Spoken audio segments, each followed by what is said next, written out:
Alrighty everybody, it's Michael Alder here from CarpetExpertBlueprint.com, and in this video I want to share with you the different types of carpet tack strips and which scenarios you should be using them on.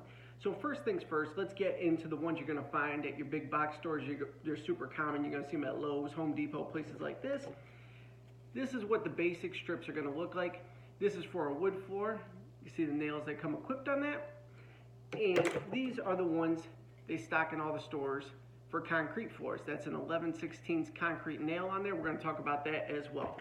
Now, a box of these is going to run you about $22 to $25 per box. I believe you get 400 linear feet of strips in these boxes. So they'll go pretty long way for you. The upside is super economical. They're cheap.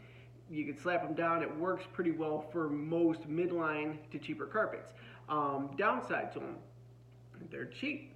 And if you're using a higher quality rug, you're going to want to actually double them up. Nothing wrong with that. When you're stretching carpet and it's like a 60 or 70 ounce carpet, it can be difficult to get to grab onto these thinner strips with a lack of pins and things like that.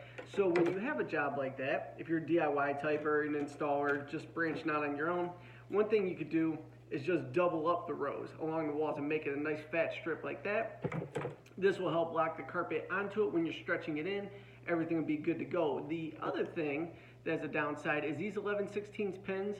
They're fantastic if you're doing a concrete floor and maybe you're pounding the nails through like old VCT tile, old vinyl floors, things like that.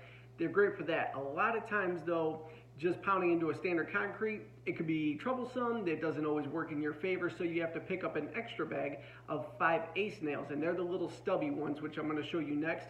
Those are great at grabbing into the concrete. So just some upside, downside to these cheaper strips and where you could buy them at, things like that, how to use them. The next one, you cannot get these in the big box stores, but these strips are definitely a better quality. They're for your higher end rugs. You have to go to an actual carpet supply house, which there should be one in every city, but you're not going to find these in Lowe's or anything. So these are Tritech strips.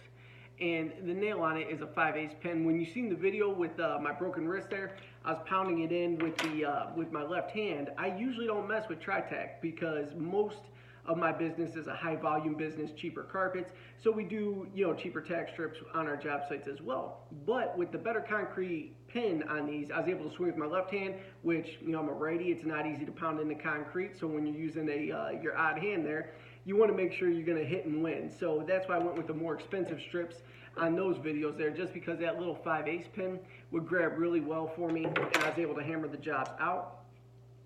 Here's a Tritech with a wood nail on it. Now these are going to run you about 35-ish a box, 30 to 35, depending upon how well you're connected, and I think you will get 280 linear feet per box for these. So far more expensive, less per box, so all around you're going to pay a lot more, but if you're dealing in high-end rugs, it's a great product to get. So that's kind of the basic rundown of carpet strips. If you have any questions about them, as always, comment below. I'll create the video answering it for you, or any questions about the carpet and flooring industry. Feel free to comment below. Thank you so much for tuning in. I'll see you on the next video.